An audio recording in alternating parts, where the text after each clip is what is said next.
Will a crash ruin my race? Well, let's find out in today's career mode episode at Singapore. I'm also going to try and beat Alex Albon. We're currently, you can't see it on the screen now, but I'm currently level on points with him. Both of us have 116. He's ahead because he's won 2 rounds.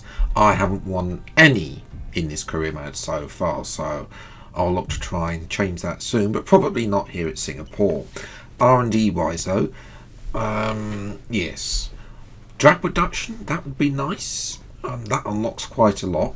But I think you know what R&D upgrade I'm going for. That's right, major tyre wear upgrade. This was supposed to be in last week's episode, and it's come down 290 R&D points. It's come down as well. That's going to hopefully go on the car in time for the next episode at Brazil as well. Alonso's also done some powertrain upgrade as well, so there is that available. I'm not entirely sure if we're going to get that on. If that got a few R&D points potentially at the next episode to try and get on before Abu Dhabi or Las Vegas potentially. In terms of R&D though, the line graph, we somehow now have the third fastest car on the grid. I don't know how we've done that. It definitely doesn't feel like the third fastest car on the grid. As well, Red Bull is somehow the 5th fastest car on the grid, and they haven't really done anything in a while as well. So yes, it's pretty much McLaren against Ferrari. Ferrari haven't brought an upgrade since Monza. Are they planning one soon? We'll have to wait and see as we moved into qualifying then. And well, ladies and gentlemen, obviously you know me, I'm not a very good qualifier. I've been out qualifying Alonso for the last couple of rounds, but well, we'll see where we end up as well. Science is down here as well, and Colapinto. Colapinto, by the way, since he got that driver's standings update, because he was 77 rated, and I think he's now 73 rated, and that's really knocked on his ability in this career mode. He's like nowhere at the back as well as a mile coming. Anyway, I've talked over the first sector already. That's where I've got low as well. Audi, get out the way, Audi, you're blocking me and I've lost time because of you. Thank you very much, Audi driver. Don't know who that was, but which one it was, of Bortoleto or Hulkenberg, as well as we move then to the right into the Singapore Sling, now as we approach then come over the Anderson Bridge, and now into this section. This is a slow C section, so I'll be able to out-traction the AI during the race. The 2/10 up there, that's a better exit by the looks of it compared to my previous best time. Now into what is a new section. The AI, they're not as bad as they were when this section first came, and of course now it's got DRS. It didn't have DRS when it was first added to the F1 game. I think in F1 23 I want to say as well. 3.5 tenths up by now as we approach the final couple of corners that haven't changed since we first came here in 2008. Lap to the line, and it's 4/10 improvement, and that's only good enough for P13. So business as usual has been restored. 9 tenths slower than Alonso, who somehow managed to pull out our gap, but Piastri is on pole. It's usually Norris this season. Leclerc's up there too. Norris only P7. That's a shocker for him. So, well, yeah, not great for me, so we'll have to see what I can do then from 13th place when it's time for the race day Singapore Grand Prix.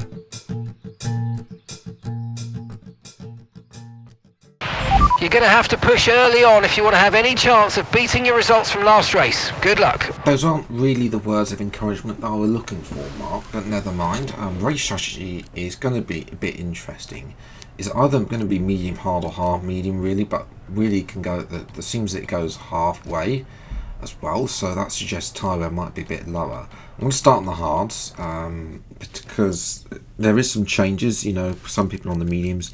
I think we can try and, if the longevity, you know, a few people on the mediums behind, try and keep in front of them, try and get in front of the medium runners in front. So that is sort of a plan of action as well. 5 lights then for the Singapore Grand Prix here at Singapore, and away we go. It's a good start, better than Leclerc. I forgot to mention it's got a grid penalty, an engine penalty as well. I'm going to go down the inside of the Haas car there of Esteban Ocon. Looks at the helmet there. Ocon though out tractions me into turn 3, and well, it's okay. I'm up to P8 already. In front of Sainz crucially as well. That Red Bull has a tendency to go backwards, but I'm going to get in front of Ocon now.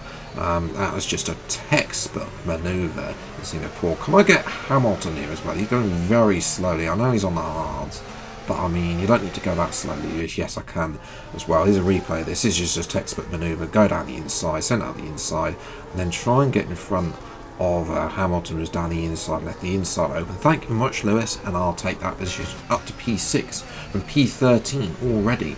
Now I'm on the back of Norris and Ocon though. Sorry, Norris and Alonso. I'm going to try and drop Hamilton, and I've already done that as well. Up at the front, Oscar Piastri has a commanding lead over the second place man, George Russell. Third is Alex Albon. Obviously, I'm hoping that Albon goes backwards at some point because, or crashes or something like that as well. And that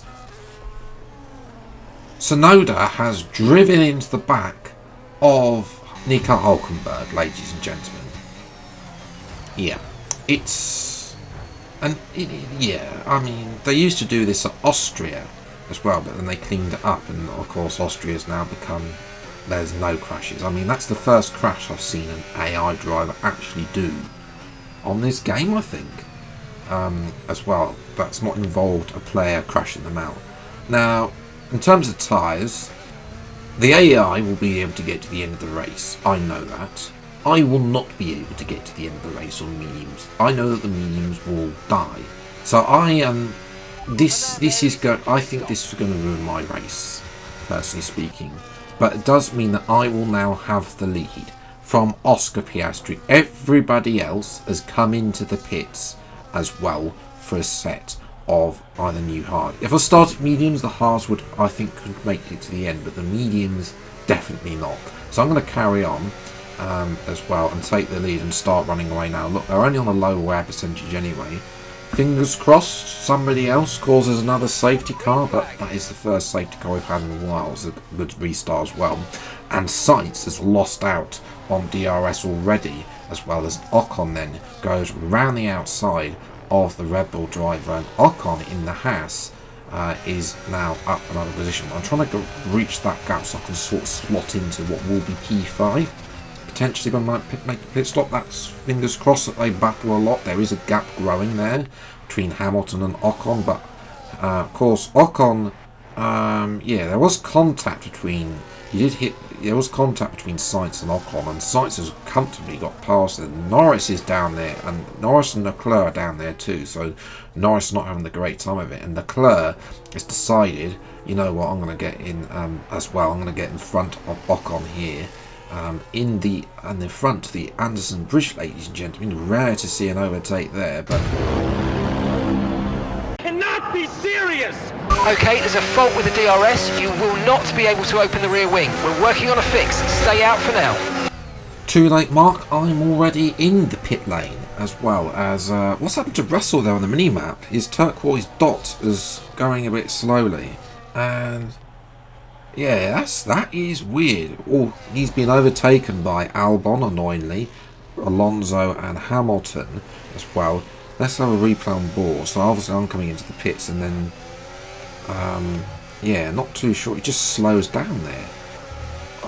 That is really weird. I don't know what's caused him to slow his AI to slow him down, but let me know if you've seen that one before in the comments below. But surprise, ladies and gentlemen, soft tyres. Yes, you thought I would be fitting the mediums and just wallowing around at the back, but no, It's new, brand new soft compound tyres. Everybody else is going to the end except Gabriele Bortoletto, who made a second stop because Audi had dreadful tyre wear as well. Too quickly, I'm already past doing there as well. I'm now going to try and get past Stroll as well. I cannot be stuck behind anyone. The purple middle sector, so I mean, hopefully I can set fastest lap, at least for pride. Damage really has been done. Alas, no second safety car. I mean, that could have been a second safety car for it's Ollie Behrman in the other house who has had a half spinal and he's hit the wall as well. What is Singapore bringing out these AI mistakes as well? I mean, I'm loving it. This is what you used to have on the F1 game. They are making mistakes as I'm driving past poor Isaac Hajar's AI, who seems to not be able to perform like he does in real life here. Next up is Franco Colapinto. Send it down the inside before the big DRS straight. I mean, you do see overtakes here, but I mean, that was some send. I had to use some of the curbing to get past there.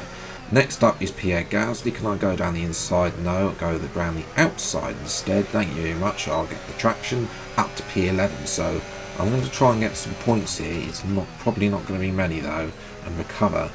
Get easily past Esteban Ocon, who's struggling with probably damage of some kind. And now I'm past Antonelli, who's up, and that's going to put me up to P9, which will be the maximum where I'm going to finish today. Antonelli, to be fair, did keep with me. My tyres just went off. You can see 45% now on the rear right. It's usually the rear left that's the the toughest one to wear, but nevertheless, it's P9. Considering the fact I was on for P6, maybe even more, depending on what the tyre wear was going to be like. The hards felt fantastic at the start. I think I could probably, with a little bit of charging up the ERS, and we could have myself and Fernando could have gang up on Norris and got past him, but it's not to be. In the end, Norris does extend his championship lead by 2 points. We'll look at that in just a moment. But P9, it's not the end of the world, but it is the end of our chances. First of all, I've now dropped 16 points to Albon, and considering the fact we've got the Las Vegas curse possibly in operation too, that's not looking great. I've got Hamilton and Piastri 1 and 2 points behind me in much better cars that are probably going to be, they can get one result, especially with Piastri. That should have boosted his focus. Constructors wide, it's not the end of the world, only 16 points behind. If Alonso with his first podium of the season, by the way, will try and get him back close to getting some good results, because he has been in the top 10, 5 points finishes in a row now. So I've been in the points since Spain, so we'll try and keep that run going. But obviously, need to be higher up in the points. I could have been where Alonso was. There was a podium on offer today. Even though the qualifying was awful, the race pace was fantastic, I felt. But yes, sadly, that's not going to be. The next episode might be out next week, depending on if I get time to finish the episode, because it is a sprint race, and sprint races always take a lot longer to record than just a normal race. I do wish in the future we could just have, like F1 Manager, just remove the sprint races from the career mode, really. I don't particularly think that it's particularly needed in Formula 1 at all, but nevertheless, that's what I've got to contend with in Brazil too. Then the Vegas curse I mentioned earlier, where this is season 2. The previous 2 season 2 Vegas episodes I've done, I've suffered an engine failure, and I haven't suffered an engine failure all season yet, funny enough. So yes, I think the stars are aligned on that one as well. And then that will round out the season in Abu Dhabi. Then there'll probably be a little bit of a break. I've only actually fully designed one of the 10 liveries for season 3 yet, so there'll probably be a little bit of a break as well, with dashing in some predictions videos and stuff like that. I've got a reactions video coming out on Friday because I need to get that one out before we start the season as well. But yes, that's where I'm going to leave it today. So I hope you've enjoyed it. If you do, like, subscribe channel, and you see plenty more F125 driver career videos as they come out. I just want to say a huge thank you for watching, spending a quarter of an hour of your life watching my career mode episode. Until the next video then, I'll see you next time. Take care and goodbye.